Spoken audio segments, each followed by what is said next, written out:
APM Audio, l'émission.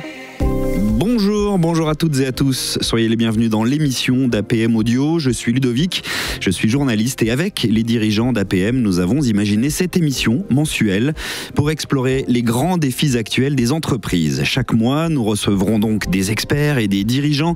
Ils seront avec nous en studio pour partager leurs connaissances et nous faire profiter de leurs expériences sur les grands enjeux du moment. Et pour ce tout premier numéro, nous voulions vous proposer de nous pencher sur l'international avec la communauté d'intérêt international de l'APM. Pour cela, à mes côtés, Johan Sponard. Bonjour Johan. Bonjour Ludovic. Johan, tu as dirigé pendant plus de 20 ans le premier groupe privé d'implantation d'entreprises françaises à l'international, avec 50 filiales dans le monde et plus de 6000 clients de tout secteur. Et si tu es bien sûr adhérent APM depuis 14 ans, tu es aussi cofondateur de la communauté d'intérêt international. Est-ce que tu peux avant toute chose nous la présenter en 30 secondes ? Bien sûr, et avec plaisir. Merci Ludovic. Et la communauté d'intérêt international, c'est avant tout 300 dirigeantes et dirigeants de l'APM qui mutualisent leur expérience de l'export, de l'international, leur succès et aussi leur plantage. Parce qu'à l'APM, on aime bien parler des échecs. Non seulement c'est pas un gros mot, mais en plus ça nous permet d'avancer. Et donc à la communauté d'intérêt international, on va se retrouver chaque mois pour des focus pays, pour des zooms thématiques. Et en plus de ça, on va partager avec tous les adhérents qui sont présents dans plus de 80 pays les bonnes clés pour rentrer sur les marchés. Je t'en dirai plus évidemment si tu souhaites tout à l'heure. Et oui, effectivement. Merci Yuan. On te retrouvera un peu plus tard dans cette émission. Au cœur, justement, de cette émission, donc, cette question majeure, au fond, en 2025, avoir les yeux tournés vers l'ailleurs, développer ses activités hors de nos frontières. Est-ce que c'est une opportunité à saisir ou plutôt un risque à éviter ? Ou peut-être un peu les deux, c'est ce que nous allons voir. Et pour nous éclairer, nous recevons aujourd'hui 3 invités. Le premier est un chef d'entreprise accompli. Il a notamment dirigé le groupe Essilor, dont il a fait le leader mondial des verres de lunettes. Pour rappel, Essilor est spécialisé dans la conception, la fabrication et la commercialisation de verres correcteurs et d'équipements d'optique ophtalmique. Il est aussi professeur associé des stratégies à HEC Paris, chroniqueur aux Échos et auteur d'un célèbre cours de stratégie et de plusieurs ouvrages dans lesquels il partage son expertise et sa passion de l'entreprise. Son parcours l'a mené à s'interroger sur la situation économique en France et à l'international. Xavier Fontanet, bonjour et merci d'avoir accepté notre invitation. Écoutez, merci de m'avoir invité. Je suis retraité, donc j'espère que je vais être à la hauteur. Mais j'en suis sûr, j'en suis convaincu. Avec nous également Muriel Acavernier. Bonjour à toi Muriel. Bonjour. Muriel, tu es la présidente directrice générale de Prova, qui est une entreprise familiale de 3e génération, présente dans 70 pays et qui est aujourd'hui l'un des leaders mondiaux de l'extraction de matières premières, notamment vanille et cacao. Avant cela, tu es passé entre autres par Saint-Gobain, où tu traitais des ventes et des exports, puis de marketing. Et j'ajoute enfin que tu es Muriel, membre de la communauté d'intérêt international de l'APM. Notre dernier invité, c'est Jérôme Fouquet, directeur général de GEFO Europe depuis 21 ans, structure qu'il a intégrée il y a 25 ans. GEFO, c'est la filiale européenne d'un groupe canadien dont le métier est de développer, produire et mettre en marché des ingrédients non médicamenteux pour la nutrition animale. Et de formation, il est ingénieur agri, lui aussi membre de l'APM à Nantes. Bonjour et bienvenue à toi Jérôme. Bonjour Ludovic. Bien, maintenant que les présentations sont faites, nous pouvons donc entrer dans le vif du sujet. APM Audio. Alors on l'a dit et on l'aura compris avec les parcours de nos invités, cette première émission sera consacrée à l'international. Il faut dire qu'en 2025, la situation du commerce international interroge, c'est le moins qu'on puisse dire, avec une économie mondiale marquée par des dynamiques complexes et des marchés financiers qui évoluent, bon gré mal gré au fil des relations entre les pays. On est en droit de se demander si une vision tournée vers l'international a encore lieu d'être, alors qu'il y a peu encore, il semblait évident que pour prospérer, les entreprises françaises devaient intégrer une stratégie internationale. Qu'en est-il aujourd'hui ? La situation géopolitique est pour le moins instable. Les décisions du président Trump, annoncées récemment, impactent rudement le commerce international. Les conflits armés partout dans le monde entretiennent une instabilité. En tout cas, une chose est sûre, chacun peut ressentir les effets de ces tensions, conflits dans son quotidien d'entreprise et au-delà. Ce qui produit de l'insécurité, quelle que soit la situation de l'entreprise, cela va de soi. Nous sommes bien donc à un carrefour, dans un monde où l'inflation, bien sûr, reste clé et où les consommateurs se tournent, eux, de plus en plus vers le local. Alors, Xavier Fontanet, vous qui connaissez très bien, on l'a dit, les stratégies des entreprises internationales, quel regard, ce sera ma première question, vous portez sur ces éléments de contexte actuels ? Oui, bon, écoutez, c'est très compliqué. Alors, bon, moi, j'ai vécu toute ma vie dans l'international, puisque même il y a 50 ans, les premières entreprises où j'étais étaient déjà des entreprises mondiales. Donc, moi, je baigne dans ce monde. C'est sûr que ça bouge beaucoup. Bon, alors, il faut attendre. Nos entreprises dureront plus longtemps que les dirigeants, il faut le savoir. L'entreprise, ça dure depuis 5000 ans. C'est un truc très costaud. Donc, par contre, ça va secouer beaucoup. Donc, alors on va peut-être pas le développer tout de suite, il y a des questions qui vont venir, mais je pense qu'il faut continuer dans les stratégies de développement des entreprises. Alors on verra qu'il y a des métiers qui sont très locaux, donc là c'est des métiers qui bougent pas, puis il y a des métiers qui ont nature à s'étendre. Bon, quand on est sur un métier qui s'étend, il faut vraiment s'étendre, parce que si on le fait pas, on se fait couler par les concurrents qui se sont étendus. Donc je pense que il faut continuer les stratégies tranquillement, sachant que ça va trembler un peu, donc faut être prudent, mais il faut quand même. L'entreprise, c'est une très belle invention. Si vous voyez, ça a commencé il y a très très longtemps. Ça tient. Moi, je crois que ça va résister à tout ça. Maintenant, il va falloir être agile. Effectivement, le monde bouge beaucoup. Ce sont vos mots, vous l'avez dit. Est-ce qu'il y a, selon vous, des nouvelles zones à explorer pour réussir à l'international ? Alors, attendez, alors moi, les entreprises dans lesquelles j'ai travaillé, notamment ici, on était totalement mondialisés. Le chiffre d'affaires de la France, c'était 6% quand je suis parti, vous voyez. Ça doit être 5% aujourd'hui, 95% dehors. Bon, on avait couvert, j'avais donné un grand but, c'était devenir leader en Nouvelle-Zélande. Pourquoi ? Parce que Nouvelle-Zélande, c'était tout en bas. Et une entreprise, en général, si vous voulez, plus elle s'étend de son cœur, moins elle est rentable et elle est limitée parce que à la frontière, c'est moins rentable. Alors moi, j'avais dit que pour qu'Essilor soit totalement mondial, il faut, en Nouvelle-Zélande, une part marché plus forte qu'en France. Ce qu'on a réussi. Et donc, à ce moment-là, c'était une façon de montrer que le monde est notre jardin. Voilà, Alors, les positions ne seront pas les mêmes dans tous les pays. Et si vous voulez, je crois que moi, ce que j'ai retenu de toute cette affaire, et c'est vrai pour toutes les entreprises, c'est que la mondialisation enrichit énormément l'expérience. On a un métier, et on confronte ce métier à différents pays où les structures de marché sont très différentes. Et ça vous améliore l'entreprise de façon fantastique. Et Essilor s'est amélioré parce que quand vous avez les Japonais, par exemple, ils lisent vertical. Nos progressifs, c'est fait pour lecture horizontale. Bon. Les Coréens, par exemple, ont les têtes complètement plates et n'ont pas de nez. Ça veut dire qu'il faut mettre le centre de progressif à 1 cm et pas à 2 cm. Nous, on est hypermétropes, vous voyez. Bon, les Indiens, quand ils sont contents, ils bougent la tête. Comment est-ce qu'on fait un progressif qui tient, vous voyez ? Et donc, en fait, la confrontation à chaque marché nous a fait énormément nous améliorer. C'est comme un tennisman, si vous voulez, Federer, il est très très fort en tennis, sur le gazon, sur la terre battue, sur le ciment, sur tout sur le bois. Et quand vous commencez à vous étendre, ça renforce énormément votre entreprise. Donc voilà. Donc moi, ce que je vais plutôt vous donner, c'est des conseils long terme, vous voyez. Ça tangue actuellement, mais bon, après on pourra discuter de ce qu'on fait dans le court terme. Mais gardez confiance. Ces boîtes sont magnifiques. On est tous des gens très bien. Mais si on se projette un petit peu, parce que vous parlez de votre expertise et votre expérience d'être allé un petit peu fouiller en Nouvelle-Zélande. Aujourd'hui, est-ce que vous avez, vous, peut-être une vision sur les zones à explorer aujourd'hui ? Est-ce qu'il y en a, peut-être ? Le monde, il est très ouvert depuis très longtemps, si vous voulez. Alors, moi, ce que je peux vous parler, je ne peux parler que je suis pas un oracle. Donc moi, je peux donner un avis que quand je regarde la société. Donc d'abord, le premier truc, c'est qu'il faut voir si on est dans le produit. C'est pas du tout la même chose que si on est dans un service. D'accord ? Et puis, c'est pas du tout les mêmes stratégies. Et puis, après, la capacité de vous développer va dépendre avant tout de vos concurrents. Je pense qu'il faut d'abord regarder l'échiquier concurrentiel et il ne faut prendre des terrains sur lesquels on peut se confronter avec le concurrent. Si le concurrent est beaucoup trop gros, il ne faut pas y aller parce qu'il vous écrase. S'il est trop petit, on perd son temps parce qu'on a peut-être plus de potentiel. Vous voyez, donc il faut caler le territoire géographique et les lignes de produits au bilan de votre entreprise et aux capacités humaines, vous voyez. Donc il faut savoir dans quel jeu on joue. Ça, c'est le truc le plus important et le plus difficile. Et ça peut s'apprécier que cas par cas. Alors si vous êtes très puissant, vous allez vite. Si vous êtes plus faible, vous allez vous mettre vous commencez par des petits recoins, vous voyez. Et donc nous, je sais que les stratégies d'Essilor, qui était pourtant le leader mondial, étaient très différentes dans les pays, suivant qu'on avait personne en face de nous, ou suivant qu'on avait notre concurrent Oya, qui est une boîte complètement géniale. Quand vous voulez l'attaquer, vous ne le faites pas de la même manière. Parce que si vous rentrez bien en tête, il vous cogne. Donc il faut commencer à contourner. Donc c'est tout ce savoir-faire, qui est un savoir-faire de stratégie, que j'explique dans tous mes bouquins et dans mes cours. Et je pense que c'est le conseil que je donne, vous voyez.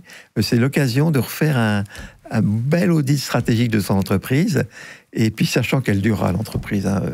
On va voir les affaires de Trump, on va voir l'action, et puis on va attendre les réactions. Parce qu'une action ne se juge qu'une fois que la réaction qu'on a provoquée est dans les faits. Donc on a l'action, bon, attendons les réactions, il va se passer des tas de trucs pas prévus. Je vous donne mon pif, il va se passer. Ça veut dire que nos boîtes, il faut continuer tranquillement à bien regarder, et cette période est une occasion de rebalayer un peu tout. Et est-ce qu'il faut regarder la taille de son entreprise ? Est-ce qu'il y a, par exemple, une taille minimale d'entreprise pour se lancer à l'international ? Tout est relatif. Alors c'est pour ça que j'aime pas le mot de grand patron. Ça rime à rien. J'ai beaucoup fréquenté et j'ai eu la chance de commencer par des toutes petites boîtes. Quand je suis rentré au BCG, on était 5 à Paris. Alors McKinsey à l'époque était 70. Bon, là on était. Donc j'ai connu des toutes petites boîtes qui ont des beaucoup plus gros que nous. Après je suis rentré chez Beneteau. J'ai connu Beneteau à 5 millions d'euros de chiffre d'affaires, vous voyez. Et alors je me rends compte que, et Silor évidemment une boîte beaucoup plus grosse, tout est relatif. Quand vous êtes petit, vous avez des petits concurrents. Quand vous êtes gros, vous avez gros concurrents. Mais le rapport relatif est le même. Donc, les grands groupes ont exactement les mêmes problématiques que les petites sociétés. Le vrai sujet, c'est qu'on est en concurrence. Il y a une espèce de solidarité de tous les gens qui sont en concurrence. Et c'est pour ça que, donc, si l'expérience des grandes boîtes peut être utile, mais il faut savoir que je fais aucune différence. Et moi, j'ai beaucoup plus d'admiration pour le patron d'une petite boîte qui marche bien que pour le patron d'une grosse boîte qui est en train de démolir. Alors là, pour moi, c'est vraiment... Pourquoi ça ? Tout est relatif. Qu'est-ce qui vous fait forcer cette admiration ? Alors, on va commencer à faire de la culture. Je vous conseille de lire Ikigai. Vous savez ce que c'est qu'Ikigai ? Bon, en fait, Ikigai, c'est la constitution d'une île japonaise. C'est d'ailleurs l'île où les gens vivent le plus vieux. Bon. Et en fait, c'est l'excellence dans ce qu'on fait. Si vous voulez, un ouvrier qui va faire une assiette absolument magnifique a un statut plus élevé que le patron d'une très grosse boîte qui a bousillé sa boîte. Vous voyez ? Alors c'est vachement important parce que tout est relatif. Et c'est la dignité et pas l'égalité. Vous voyez ? C'est la dignité qui compte. Et moi, je pense que j'ai une énorme admiration pour les gars les garçons ou les filles qui ont des petites boîtes, qui gèrent bien. Et j'ai vu malheureusement pas mal de gars qui avaient des grosses boîtes ou des grosses divisions et qui les salopaient. Et moi, je sais que alors ça, c'est un esprit qu'il faut absolument mettre. Et il ne faut pas croire trop grand. On est tous... maintenant, l'entreprise, c'est ça qui fait tourner les pays, si vous voulez. Donc, chaque responsable d'entreprise, il a un rôle absolument fondamental pour l'équilibre de la société. Et donc, je crois qu'en faisant bien tourner nos boîtes, c'est comme ça qu'on aide notre pays, si vous voulez, et puis l'Europe, on en reparlera de ça. Qu'est-ce qu'il faudrait analyser ? Est-ce qu'il y a un point clé à analyser ? Est-ce qu'il y a des feux rouges, des feux verts avant de se lancer ? Moi, j'ai toujours regardé les concurrents. Si vous voulez, il y a tout à savoir, est-ce qu'il faut faire des études de marché ou des études de concurrents ? Alors moi, je vous donne ma technique, elle est très simple. Je me suis passionné pour les concurrents. Et je reconstruis les marchés par les concurrents. C'est-à-dire que je dis quels sont les trois concurrents qui vont me gêner. Et là, je lance tout ce que je peux comme étude. Sachant qu'aujourd'hui, on est beaucoup plus mieux renseigné qu'on l'était quand j'étais, par exemple, au BCG. Évidemment. Et alors, moi, ce que je fais, c'est que je prends tous les bilans, évidemment. Donc, je regarde sur très long terme. Je vais rechercher toutes les revues de presse. Vous savez, même parfois, vous avez à Ouest-France, on inaugure une usine, on prend le discours du boss. Eh bien, vous avez déjà de la stratégie, vous voyez. Donc, vous faites ça et vous demandez à tous vos collaborateurs de rentrer dans ce truc-là.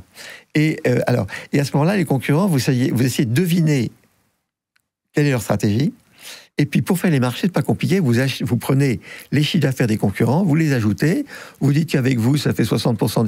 Et moi, je calcule tout. Après, ce qui est très, très important, c'est de regarder où les concurrents croissent. Parce que là, vous voyez les créneaux qui croissent. Et donc, moi, le truc que je fais toujours, on fait un échiquier. On fait un peu l'échiquier avec les concurrents, les marchés où on est, là où on est en avance, les sous-marchés qui croissent. Et une fois qu'on a fait ce travail-là, alors c'est le travail de stratégie que mon livre vous aidera à faire.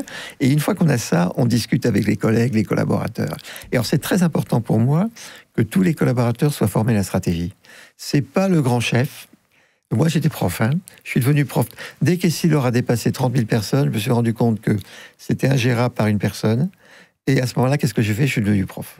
J'ai passé mon temps dans tous les pays à donner des cours de stratégie et on a co-construit les stratégies avec tous les collaborateurs. Et même si vous êtes dans une usine, vous allez en usine de Philippines, vous demandez à la personne, au contremaître, quelle est la stratégie, il va vous la donner. Et alors, ce qui est très important, c'est que ça inspire. Quand l'ouvrier sait à quoi va servir le verre qui va sortir, en quoi son progressif doit être de qualité. Si ce progressif marche, il va faire des tas de petits, et on a besoin dans ce pays de pénétrer pour cogner, vous transfigurez le travail. Et ça, c'est l'élément le plus... Ah, moi, je suis le vieux schnock, hein, et tout n'a pas été parfait, mais avec du recul, je pense que c'est le plus important. Il faut populariser les concepts de stratégie. Les ouvriers, ils ont le droit de savoir la stratégie de la boîte. Alors, si vous voulez, je ne veux pas trop parler, mais je vous conseille de lire Napoléon. Alors, je vous conseille d'aller voir le film d'Abel Gans. Le film d'Abel Gans sur Austerlitz. Alors, vous allez voir, Napoléon, en fait, il allait le soir des batailles dans les tentes. Vous savez qu'il y avait toujours Clausewitz. Lui, il se mettait dans un château, et on lui ouvrait les cartes, et autour d'un thé, d'un bon... il donnait la stratégie. Et la théorie, c'est qu'il faut que je sois détaché du terrain pour prendre la bonne décision. Napoléon, c'était l'inverse. Il dormait avec les soldats et il prenait le risque de se prendre les boulets. Et donc, il allait expliquer la stratégie la veille, et les soldats disaient, empereur, tu nous prends pour des grandes personnes, on sera demain. Et Clausewitz, à la fin de sa vie, a dit, et ça j'ai beaucoup étudié Clausewitz, il a reconnu que Napoléon était meilleur, et les Français, parce qu'il disait, les Français s'approprient la bataille, alors que les Prussiens, plus nombreux et mieux équipés, ne faut qu'obéir au chef. Vous avez compris ? Eh oui. Et donc, moi, la clé de la stratégie, c'est que ça rend tout le monde intelligent. Et c'est très important pour les Français. La stratégie à tous les étages. Les Français désobéissent s'ils ne comprennent pas la grande stratégie. Il va montrer son intelligence en désobéissant au chef. Alors que si le Français a compris la stratégie, c'est un merveilleux soldat. Vous voyez, je suis un peu ému. Parce que... oui. Et on vous sent très touché, et nous aussi par la même occasion. L'exemple de Napoléon est bien trouvé, parce qu'il y a forcément une histoire de risque. Comment est-ce qu'on les appréhende, ces risques ? Vous avez deux types de risques. Vous avez le risque de marché et le risque concurrentiel. Alors, le risque de marché, c'est votre marché qui se fait substituer par un autre marché. Oui, c'est pour ça que la stratégie est très importante. Le risque, il faut décortiquer le mot risque. Donc, vous avez le risque de marché, c'est vous êtes dans un marché et votre marché se fait démolir par un autre marché. Je prends par exemple les diligences. Les diligences étaient détruites par le train. Donc là, bon. Et puis après, vous avez le risque dans le marché. On va prendre par exemple l'automobile. C'est la bagarre entre Tesla, Toyota et Stellantis et Renault. Vous voyez, c'est dans le marché. Donc vous avez deux niveaux de risque. Il y a votre marché. Alors, il faut très vite comprendre si votre marché est en croissance, donc cannibalise d'autres marchés, ou si votre marché est cannibalisé. Et ça, c'est les grilles de marché. C'est très dur à déplacer. C'est comme faire tourner la Terre plus vite. Alors que le risque dans le marché, on a des concurrents, vous voyez. Alors ça, il faut donc à la fois avoir une bonne connaissance concurrentielle, mais aussi savoir comment son métier se positionne par rapport aux autres. Alors ça, j'explique dans mes bouquins. Donc ça va être une séance de vente de bouquins. Autopromo, formidable. À titre plus personnel... Attendez, il faut passer la parole aux autres. Non, mais on va y venir. Vous nous faites l'honneur d'être le parrain de cette émission. Non. On va en profiter. Ça m'amuse beaucoup. Vous voyez. À titre plus personnel, lors de vos missions pour Essilor, comment est-ce que vous avez imaginé et financé finalement votre stratégie internationale ? Racontez-nous. Cher ami, vous êtes très bon. Votre question, je dois embaucher si je vous ai rencontré plutôt. Non, effectivement, Essilor, c'est assez marrant. Je l'ai connu par le BCG au départ, puisque le premier client du BCG, c'est Essilor, et j'ai eu la chance d'être sur l'étude Essilor. Donc j'ai connu Essilor dès 73, et j'ai travaillé comme BCG pendant... On faisait une étude tous les ans, donc j'ai travaillé à ce moment-là. À cette époque-là, Essilor était vraiment un suiveur. On avait devant nous deux Américains, Bausch & Lomb et American Optical. On avait deux Allemands, Zeiss et Rodenstock.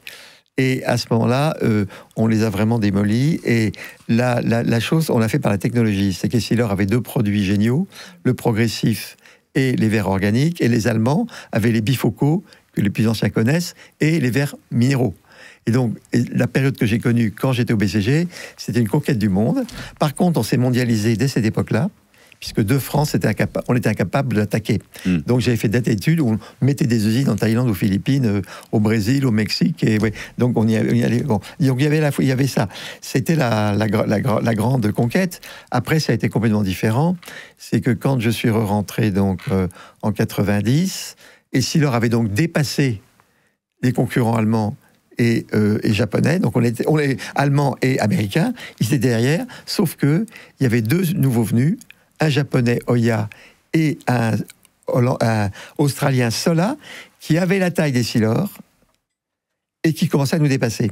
Et la raison était très simple, c'est qu'Essilor était diversifié. Essilor avait des verres, mais Essilor avait des montures, des verres de contact et des implants. Et quand je suis rentré, donc ils cherchaient un DG de l'extérieur, je suis rentré encore par Pau. Je n'ai pas le temps de vous raconter, mais encore une histoire de Pau. Et en fait, j'aurais dit, écoutez, il faut absolument recentrer la maison sur les verres. Parce que ce qui se passait, c'est que les lignes de produits, les montures perdaient de l'argent, donc le résultat des verres partait dans les montures. Les verres de contact et les implants étaient des marchés en forte croissance, mais la rentabilité était plus petite que la croissance, donc elle bouffait du cash. Et donc on tirait énormément de cash des verres qui investissaient moins vite que les concurrents qui étaient des monoproduits. Vous voyez le truc? Donc j'ai dit, pour pouvoir conquérir le monde, il faut enlever un tiers de la boîte.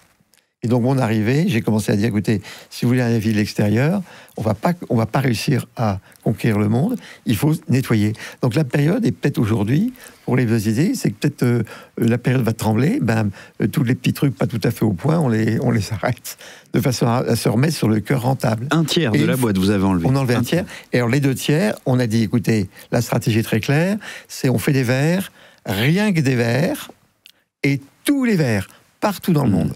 Donc la stratégie était limpide. Vous voyez ? Effectivement. Donc c'était comme ça qu'on s'y est pris. Et donc je pense que la période actuelle où ça tremble, c'est une bonne période pour refaire de la stratégie. À bon refaire son entendeur. portefeuille, et puis tous les trucs qui sont pas tout à fait au point, pas nécessaires, on les met de côté. Ça peut être un des côtés bien de la boîte. Hein. Par contre, après, il faut savoir où aller. Hein. Et ça, c'est cas par cas. Je ne peux pas vous répondre. Évidemment. Je suis pas un oracle. Alors, vous avez commencé à nous emmener un petit peu dans les coulisses d'Essilor, de l'époque en tout cas. Et quels ont été, selon vous, les moments peut-être les plus durs, les plus chouettes aussi de cette aventure mondiale d'Essilor? Moi, je me suis amusé. Oui, pour vous dire, j'étais incapable d'aller au cinéma tellement je m'emmerdais.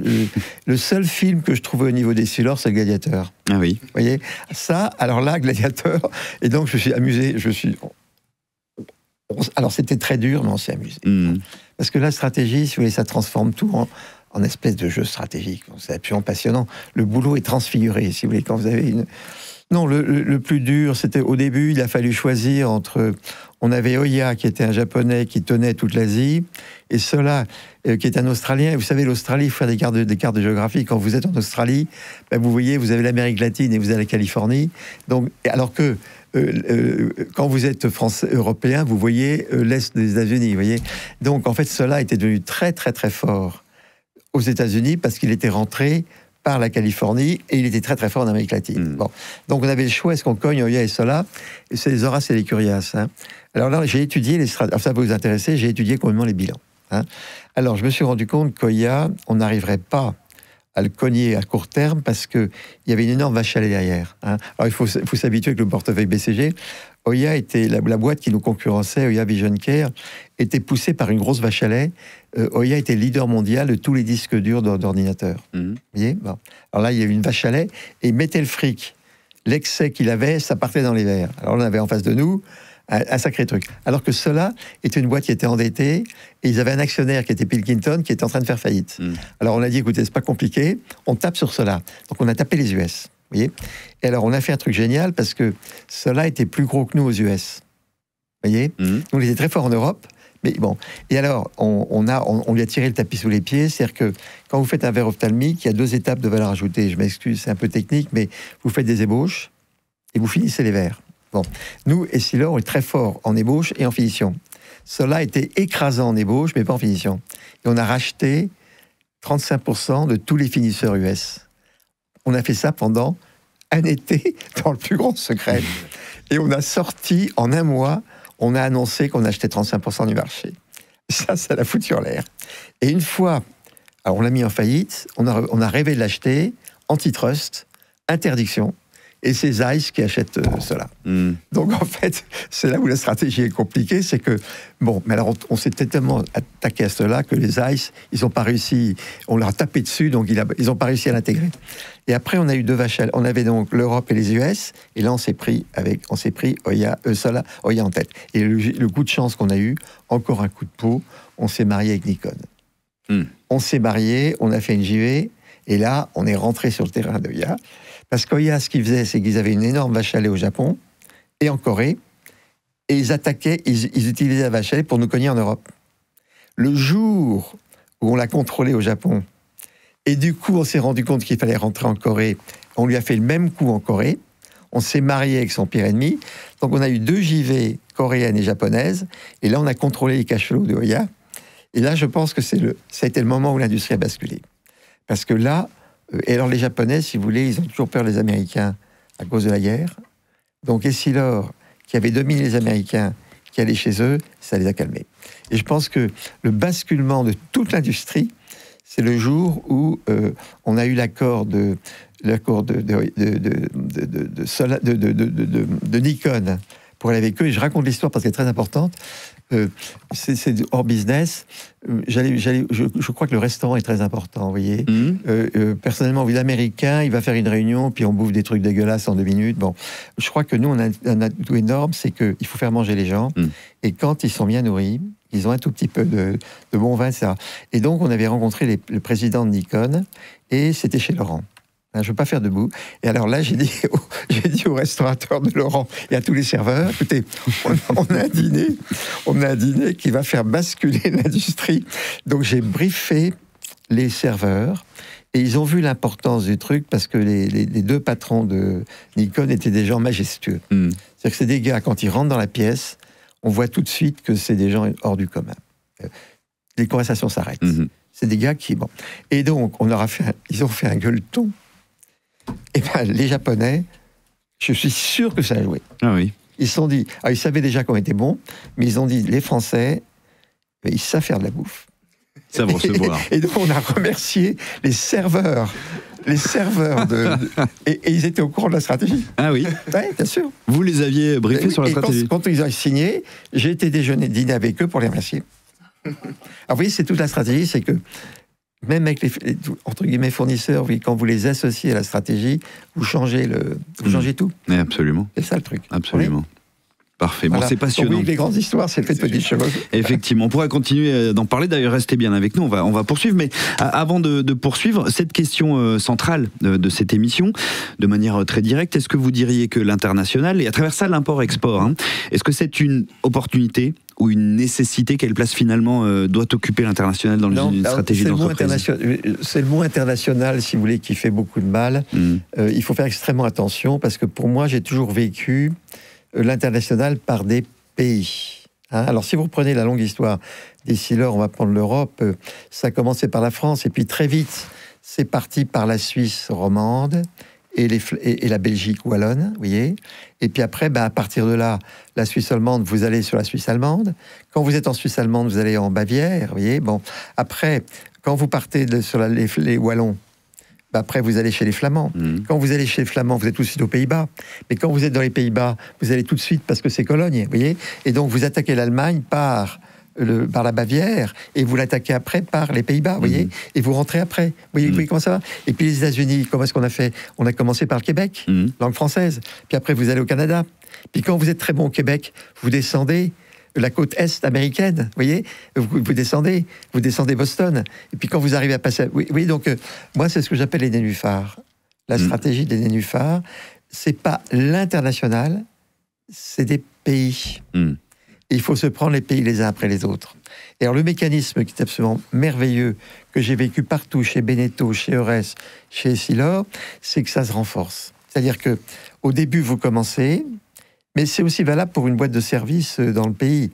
Je raconte dans mes cours de stratégie les concessionnaires Beneteau. Si vous voulez, les types, ils commencent à Bénodet, puis après, il va à La Forêt-Fouenant, et puis après, il va à Lorient, puis après, il va à Nantes, vous voyez, nénuphar. Et puis après, mais c'est gros, c'est pareil. Et ce qui se passe, c'est que dès que vous avez une position forte, vous ouvrez un nouveau pays. Et alors, il y a une impression complètement géniale que j'ai eue, c'est que quand ça prend, ça monte en puissance. Parce qu'il y a de plus en plus de vaches à lait qui poussent. Donc moi, le conseil que je donne, c'est vous prenez un pays, une région, et puis dès que vous êtes fort, après vous allez à côté, vous voyez. Et puis vous ne poussez que quand vous avez des bases solides. Parce que si vous partez d'un point et que vous ouvrez 10 chantiers, comme ma grand-mère disait, qui trop embrasse mal les trains, à ce moment-là, votre vache à lait est pas assez puissante. Et puis il y a les people, vous n'avez pas les gens. C'est ce qui manque, les gens. Donc il faut pas gâcher les grands soldats, vous voyez. Alors c'est pour ça qu'il faut absolument. Alors là, la stratégie. Je vous conseille les batailles de Napoléon, de Geoffrin. Bon, Geoffrin, pour moi, c'est pas tout à fait mais il y a la campagne d'Italie. Éblouissant comme bouquin. Là, vous allez voir ce que c'est que la conquête territoriale, les batailles de Napoléon. Et alors, Geoffrin, il vous fait des cartes de géographie, il vous fait des batailles toutes les heures. Alors, vous poussez les pions. Et puis après, vous voyez, il débarque du nord de l'Italie, puis après, il conquiert toute l'Italie. Donc après, vous voyez comment il prend les villes. C'est le meilleur bouquin de business. Eh ben, il ne le savait pas, Geoffrin, en l'écrivant, mais je trouve que c'est le meilleur bouquin de business. Un conseil à bon entendeur, évidemment. Xavier Fontanet, merci infiniment pour cet éclairage, ce témoignage.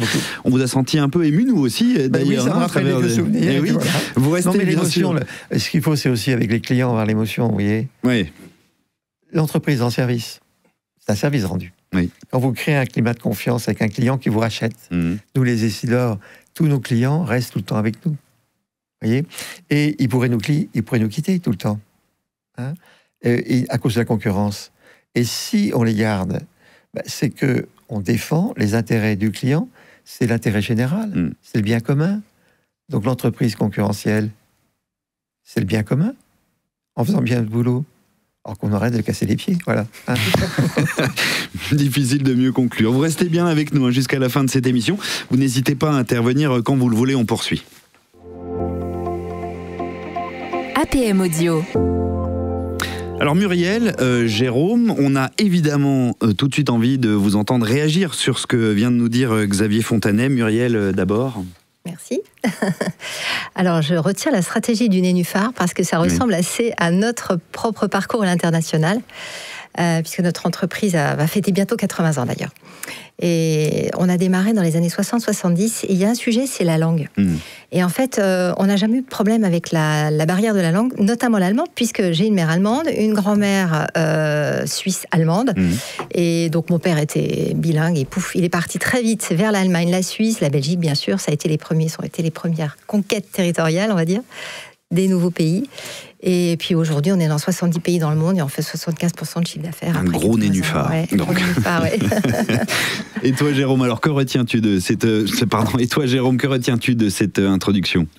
Moi, ce que je retiens, et ça fait très écho à ce que nous avons modestement mis en place chez GFO Europe, c'est impliquer en fait toute l'équipe dans la création et le déploiement de la stratégie de l'entreprise. Et depuis aussi 2 plans stratégiques, en fait, nous associons nos clients et nos fournisseurs dans cette démarche. Et en fait, je suis tout à fait d'accord avec les propos de Xavier. Ça, à partir du moment où la stratégie infuse dans l'entreprise et à partir du moment où nous la suivons année après année, parce qu'on travaille sur des plans stratégiques 3 ans, tout le monde en fait est impliqué. Tout le monde a le même objectif. Et après, nous utilisons en fait nos clients et nos fournisseurs, donc à la fois en amont du plan, puisque, et j'y reviendrai tout à l'heure, en fait, nous interrogeons en fait régulièrement nos clients, pas sous forme d'enquête, mais avec une agence qui s'appelle Innoview, une agence d'Angers, extraordinaire d'ailleurs. En fait, c'est des questionnaires. Ils vont voir en fait nos clients, nos principaux clients, et ils les interrogent pendant 1h30. Voilà. Donc ça, c'est le point d'entrée en fait de notre plan stratégique. On interroge aussi nos fournisseurs d'eux-mêmes. Et après, en fait, on reprend nos clients et nos fournisseurs au terme de la construction du plan et on leur demande en fait de nous challenger notre plan. Et avec ça, vous embarquez aussi vos clients. Voilà. Absolument. Ouais. Très bien. Muriel, on en vient donc à ton expérience de l'international, un sujet qui a été et est toujours au centre du développement de Provat, ton entreprise, non ? Oui, tout à fait. Alors, comment on apprend à se développer ? On a choisi la croissance organique, donc on y va pas à pas, avec audace et sans témérité. Je retiens ce qu'on s'est dit, Xavier. Et au début, on variabilise. Parce qu'on n'a pas les moyens. Donc on va dans les salons et on recrute, grâce aux salons, des distributeurs et des agents. Voilà, ça commence modestement. Après, on apprend. On choisit nos distributeurs. Et on apprend qu'il y a des distributeurs qui enterrent vos cartes, parce que ce sont des multicartes, et puis ceux qui sont motivés à les vendre. Donc il faut choisir de savoir les garder et aussi de savoir se séparer de ceux qui enterrent vos cartes. Après, on adapte notre offre. C'est ce qui nous a permis aussi d'arriver sur des marchés très concurrentiels. Les États-Unis, par exemple, qui étaient gigantesques dans le métier des arômes et des extraits, avec de l'innovation. C'est-à-dire qu'on est arrivé avec des produits qu'ils n'avaient pas. Et c'est comme ça qu'on a pénétré le marché. Et puis, peu à peu, on grandit. Alors, on a des bureaux de représentation, on a fait ça en Turquie, on a fait ça en Thaïlande. Quand on n'était pas complètement satisfait d'un distributeur, mais qu'il apportait un certain service, mais au niveau commercial, ça pêchait un peu, on faisait du Prova Inside, comme Intel Inside, c'est-à-dire qu'on embauche un commercial et on le met chez le distributeur. Et donc, il nous est dédié. On garde le service du distributeur, on a le commercial dédié. Et puis, au fil de l'eau, quand on commence à faire du chiffre d'affaires et qu'on commence à se dire que le potentiel est là et qu'on a les moyens de se développer, on filialise. Et aujourd'hui, on a 10 filiales dans le monde. Et alors, la filiale, c'est filiale d'abord commerciale. Ensuite, on met du labo d'application, puis labo de développement. Et puis ensuite, on arrive à la phase ultime de la prod. Voilà. Et l'objectif, l'internationalisation pour nous et notre stratégie, c'est vraiment de couper le cordon ombilical, de faire que ces régions soient autonomes et que ces PME grandissent donc aussi par elles-mêmes.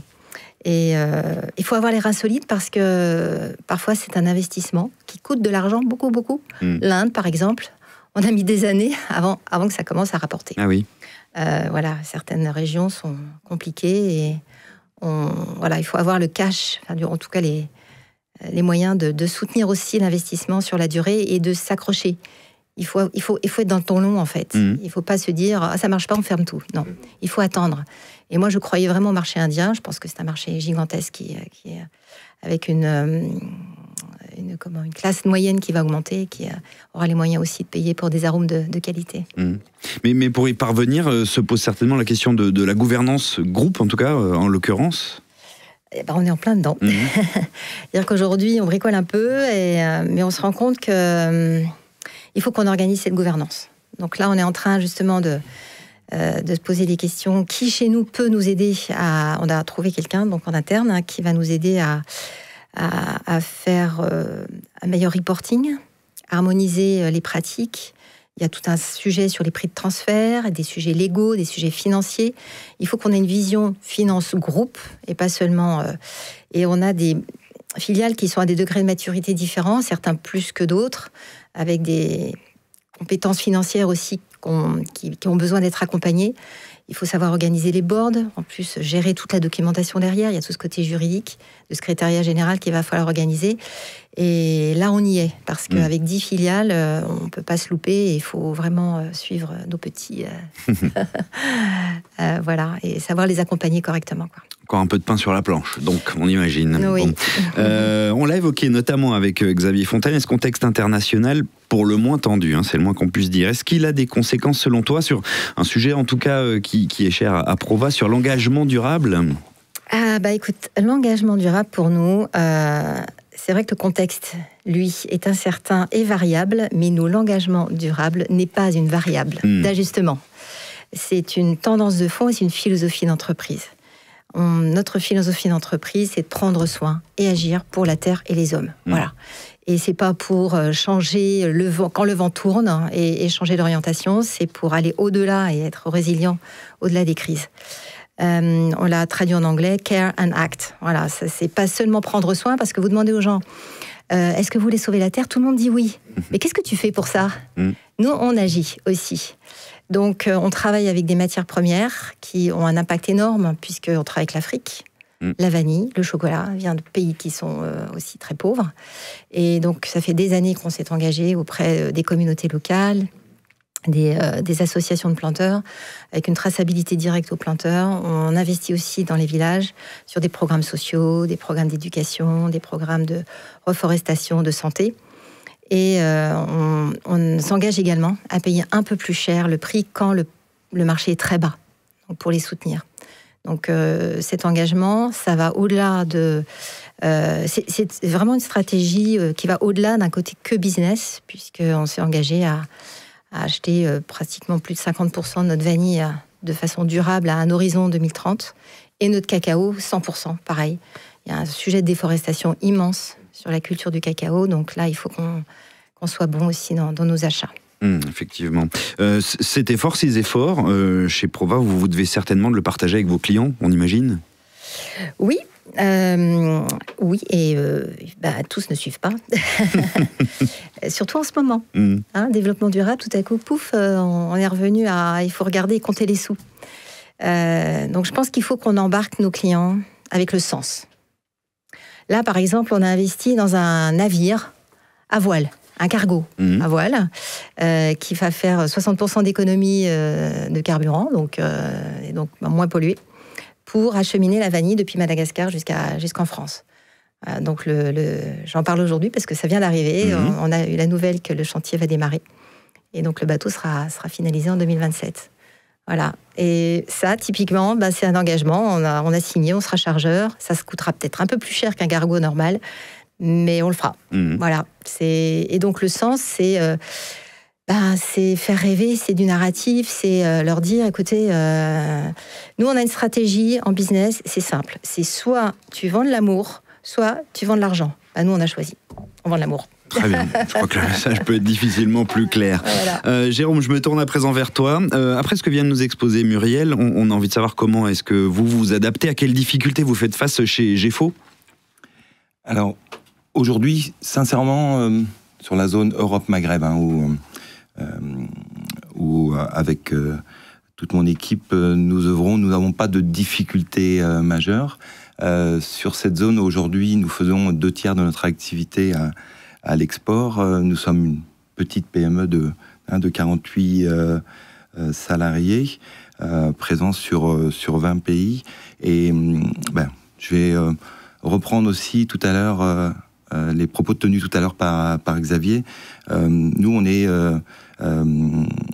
audacieux, mais aussi humble. Et dans notre développement export, nous fonctionnons en fait sur une base, un projet, 3 ans, un territoire, un pays. Donc, par exemple, on a commencé sur la Pologne il y a 5 ans. Dans le cadre de ce processus d'amélioration sur notre développement sur la Pologne, il y a quelque chose qu'on nous adorons faire, c'est ce qu'on appelle chez nous les safaris. Donc c'est d'aller voir en fait une société qui n'est pas forcément dans notre monde, mais qui a réussi sur ce territoire. Et ça, c'est hyper inspirant. Et donc, par exemple, sur la Pologne, nous sommes allés voir une société sur la Vendée qui s'appelle Pifto Bois. La dirigeante est Catherine, et Catherine est à l'APM aussi. Et grâce au support et aux idées partagées et les bonnes pratiques partagées par Catherine et son équipe, ça nous a permis, en fait, nous, sur la Pologne, d'être bien meilleurs. Et moi, je crois beaucoup, en fait, en ça. Aller voir, en fait, d'autres entreprises qui ont réussi à l'export sur le territoire et s'inspirer aussi de ces bonnes pratiques. Ils ont aussi la compréhension des différences culturelles que nous, on n'a pas forcément. Et l'étape suivante, après, c'est d'embaucher un salarié localement, un premier salarié, et puis après d'activer et de fonctionner, faire fonctionner notre culture client, et ça j'y reviendrai tout à l'heure. Tu réfléchis pas en difficulté, mais en problématique, si je résume un petit peu. C'est ça. Après, le monde est compliqué, mais voilà, il faut trouver aussi les bons leviers, et à partir du moment où il y a cette ambition chez nous d'aller sur l'export, parce que nous sommes sur un marché, le marché de la nutrition animale, c'est un marché en fait qui est aujourd'hui stable, voire en léger déclin. De toute façon, si nous voulons développer nos activités, on ne peut pas le faire uniquement sur la France, il faut absolument aller aussi justement sur les autres pays. Et si on inverse alors un petit peu le sens de la question, c'est-à-dire qu'on s'est beaucoup penché sur la vision des entreprises françaises vers l'international.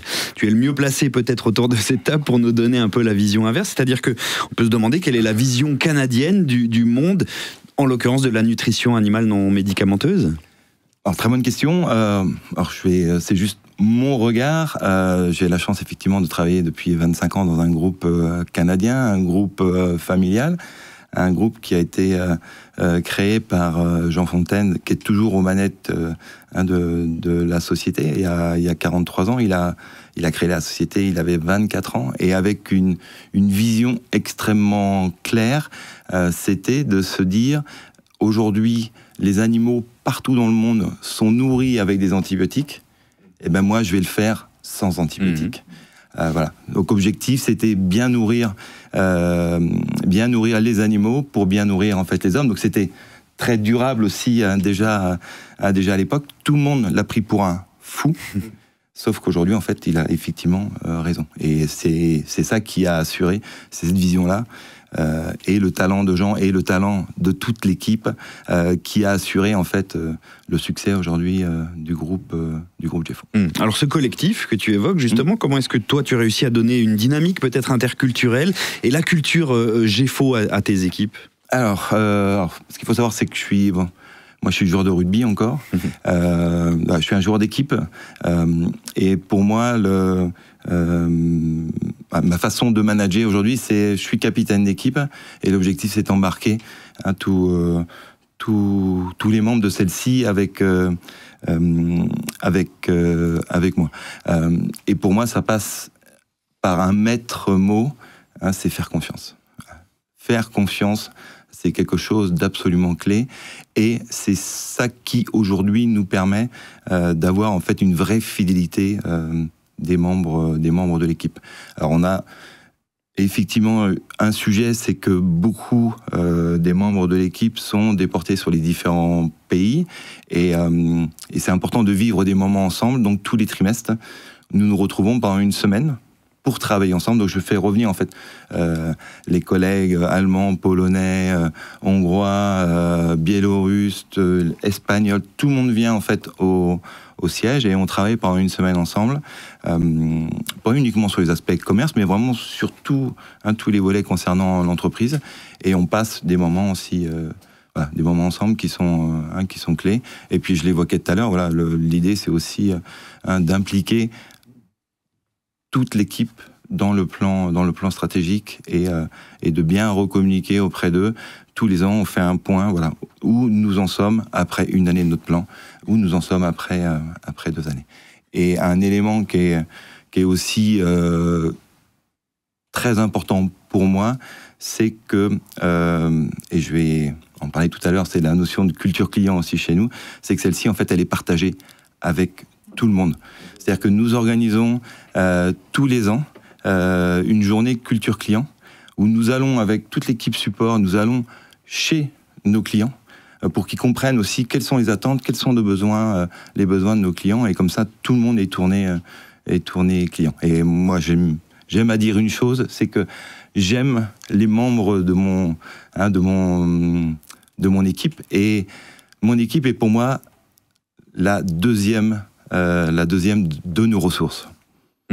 C'est comme ça qu'on transforme l'essai, pour reprendre une paraphrase. Alors justement, ce partage avec les clients, tu voulais peut-être en ajouter un mot, un peu comme à Muriel, c'est évidemment essentiel et crucial de partager cette culture, c'est de transmettre ça aux clients. Pour nous, le client, c'est la première ressource de l'entreprise.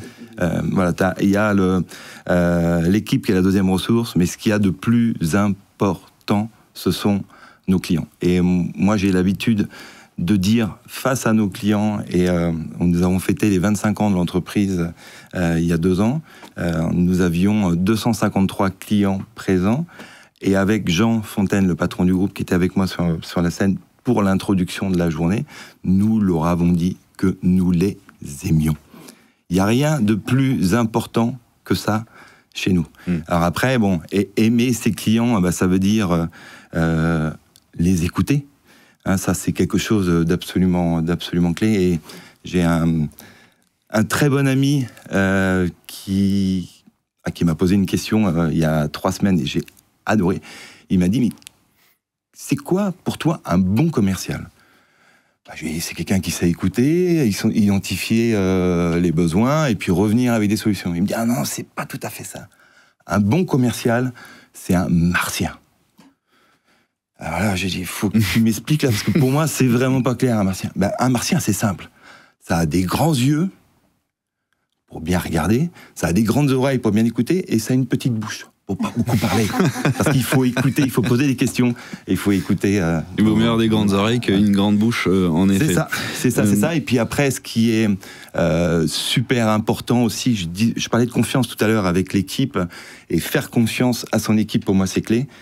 Et nous, notre mission auprès de nos clients, c'est donner confiance. Et voilà, pour donner confiance, il faut aller voir les clients physiquement, passer du temps avec eux, partager avec eux des émotions positives. Et nous, on a quelque chose qu'on adore faire chez nous, c'est ce qu'on appelle en fait les forteresses. C'est-à-dire que c'est prendre un prospect qui commence juste à connaître GFO, qui commence juste un peu à avoir confiance en nous. On le prend, c'est-à-dire on prend 3, 4, 5 personnes de son entreprise et on l'invite en fait à visiter un autre client sur un autre pays qui, lui, est déjà vacciné, tatoué GFO. Et les résultats, mais sont extraordinaires. Et ça permet en plus de passer du temps avec eux pendant ces 2-3 jours. Et voilà, les forteresses, pour nous, c'est vraiment un outil de développement commercial clé, notamment à l'international. Je pensais pas qu'il allait être autant en question d'émotion et d'amour dans cette émission. Xavier Fontanier, une réaction, je vous voyais réagir. Non, bien sûr, entièrement d'accord avec vous. C'est une des choses que j'ai apprises avec les Japonais. Parce que dans la JV qu'on avait, on avait dit que c'est la première JV que Nikon faisait avec un étranger. C'est la première JV qu'il faisait déjà, et en plus un étranger. Et donc on avait dit qu'on allait apprendre entre nous. Et alors, très bien, c'était des techniciens géniaux, mais c'était des vendeurs très timides. Et nous, ici, on partage complètement votre idée de l'amour du client. Et en fait, je leur demandais comment ils faisaient. Ils disaient, vous savez, M. Fontanet, quand on vend un Nikon dans une ville, le produit est tellement bon qu'il fait les petits. Et en fait, c'est que le client devient vendeur. Et ensuite, moi, ce que j'ai appris beaucoup avec Essilor, c'est que, en fait, c'est nos clients qui deviennent les meilleurs vendeurs. Hein.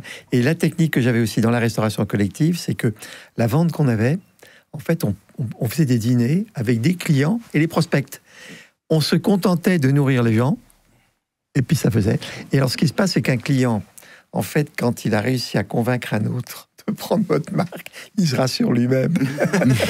Et donc, on commence à créer une communauté. Vous voyez ? Et c'est ça qui fait mieux dans les boîtes, et c'est ce qu'il faut expliquer, parce qu'en fait, on rend service et on donne confiance. Moi, j'ai beaucoup étudié les sujets de confiance. Hein. Si on faisait confiance, parce que moi, la confiance, c'est vraiment le clé. La confiance en soi, il faut être bien dans ses pompes, la confiance dans l'autre, et la confiance dans la stratégie. Et là, quand vous mettez tout le monde avec, vous êtes tranquille. Parce que c'est vos clients qui deviennent les plus grands défenseurs de l'entreprise. Ah ben voilà. Alors quand on a réussi ça, on est bon. Alors c'est très important de dire ça parce que l'entreprise a une image de Friedman disait une boîte qui fait du fric. Donc on sait que c'est pas vrai. Nous rendons service. Et c'est très important de faire passer dans l'image de tous les Français que l'entreprise, en fait, d'abord, ça rend service. Hein, le fric est un moyen. Mais en fait, nous, qu'est-ce qui marche bien? C'est on rend service. Et je pense que là, il y a un énorme travail pédagogique par rapport à tous ceux qui tapent sur l'entreprise. Ça rejoint le choix que l'entreprise de Muriel a fait, qu'elle nous exposait tout à l'heure. Hein. On est là-dedans. Un grand merci Muriel, Jérôme, pour vos témoignages. On poursuit cette émission. APM Audio. Et avant de conclure cette émission, on va retrouver Johan Sponard, membre de la communauté d'Inter International. Johan, tu vas nous délivrer quelques conseils concrets peut-être? Écoute, Ludovic, tu as vu ce qui vient de se passer sur ce plateau? C'est exactement ce qu'on vit dans la communauté d'intérêt international avec les 300 adhérentes et adhérents qui partagent les tips, les bons conseils parce qu'ils l'ont vécu, ils sont allés sur le terrain, ils sont confrontés, comme je disais tout à l'heure, à la réalité et puis ils vont donner le coup de main, la bonne idée aux autres adhérents qui sont en train de se lancer à l'export. On a parlé avec Xavier de stratégie, on a parlé des clients, des impliqués, des écouter, des impliquer, on a parlé de tout ça, et c'est ce qu'on vit. On a inventé avec la communauté d'intérêt international les World Codev, donc ce qu'on vit dans nos clubs, les Codev, on le vit au niveau de l'international. Et on permet à des boîtes, à nos dirigeantes et dirigeants de cranter sur des pays. Voilà ce qu'on fait. Et je rappelle encore une fois, plus de 80 pays dans lesquels l'APM est présente, et c'est ce que tu disais, on va se confronter avec Catherine de l'APM, que l'on salue d'ailleurs, eh bien, on va voir ce qui se passe dans les boîtes, dans les pays. C'est exactement ce qu'on est en train de faire. Et donc, les 3 conseils, on l'a vu, c'est la stratégie, être ambitieux, enfin, on va dire, puisque la stratégie, c'est la vision, c'est le pourquoi. C'est être ambitieux dans la vision et puis besogneux dans l'exécution, finalement. Le quoi, c'est l'organisation. On en a parlé, vous en avez parlé tous les 3. S'armer avec la bonne orga. J'ai bien aimé ce que Xavier vous disiez, c'est aussi ce qu'on peut appeler la stratégie de la maigreur, donc se concentrer sur l'essentiel. Et ça, vous voyez, ça demande beaucoup de travail d'orga en interne. Et c'est aussi s'armer, se faire aider, se faire entourer par tout le dispositif français qui peut vous aider aussi. Les boîtes privées, les acteurs publics qui sont là pour aider à développer l'export partout dans le monde. Et puis enfin, c'est évidemment les équipes, on en a parlé avec Jérôme, avec Muriel et puis évidemment avec Xavier, c'est structurer, se faire entourer des bons collaborateurs, des bonnes équipes et partager encore une fois, infuser la stratégie. Voilà le pourquoi, le quoi, le comment. C'est évidemment la vision, l'orga, les équipes. Pour moi, c'est les trois essentiels et c'est ce qu'on vit encore une fois de manière très très concrète à l'APM dans la communauté d'intérêt internationale, mon cher Ludovic. Merci beaucoup Johan, conseil bien précieux. Si vous qui nous suivez êtes vous aussi intéressé par ces questions en lien avec l'international, évidemment, vous n'hésitez pas à rejoindre le club APM le plus proche de chez vous. APM Audio. Allez, l'heure est venue maintenant de refermer cette émission. Juste peut-être, Xavier Fontanet, un dernier mot à l'attention des entrepreneurs qui se posent la question peut-être encore de s'internationaliser. Je trouve qu'on a fait du bon boulot, là. Ouais, on a fait le tour. Oui. Je suis très confortable. Bravo. Oui. Et puis bravo l'APM. Hein. Je pense que fait du gros boulot. Non, le très intéressant, c'est le partage d'expérience. Voilà. Je pense que le plus intéressant, c'est le partage d'expérience. Et moi, je dois dire que je dois beaucoup à beaucoup de collègues qui avaient les mêmes problèmes que moi. Et donc, j'ai beaucoup appris d'eux. Apprendre à voir les collègues. On a tous les mêmes problèmes. Et je crois que les responsables d'entreprise, c'est très bien de les mettre ensemble. C'est extrêmement... Donc, bravo pour le boulot que vous faites. Et si je peux donner un coup de main, comptez sur moi. le message est bien passé, on n'oubliera pas. Merci infiniment, Xavier Fontanet. Je rappelle que vous êtes l'auteur de nombreux ouvrages. On ne peut que recommander à tous ceux qui nous suivent la lecture, entre autres, de Conquérir le monde avec son équipe, la fabuleuse histoire des Silors aux éditions Manitoba. Et puis... tout fraîchement sorti des presses, on va dire, de la stratégie en entreprise, une conversation que vous avez eue avec Pierre Pupier, qui est lui aussi paru chez Manitoba. On y apprend vraiment plein de choses et c'est passionnant. Il y a même un petit quiz pour se tester à la fin, si j'ai bien tout suivi. Merci beaucoup, Xavier Fontanet, d'avoir accepté notre invitation. Merci l'invitation, merci beaucoup. Merci aussi à vous, Muriel Acavernier, Jérôme Fouquet, d'être venus dans cette émission. Merci Johan aussi d'avoir été présent. Merci enfin à vous tous qui nous avez suivis. J'espère que cela vous aura permis d'y voir plus clair à travers ces témoignages inspirants. Vous n'hésitez pas à partager cette émission. Notez que le prochain numéro de l'émission d'APM Audio aura pour thème « Comment intégrer le changement permanent dans sa stratégie d'entreprise ». Là aussi, contenu passionnant à venir. D'ici là, n'hésitez pas à écouter les témoignages de dirigeants internationaux à travers nos quarts d'heure dirigeants, notamment la toute dernière interview, le dernier entretien avec Delphine Révillon, adhérente du club APM de Miami, qui dirige Effervescence des marques. Je vous dis à très vite. APM Audio.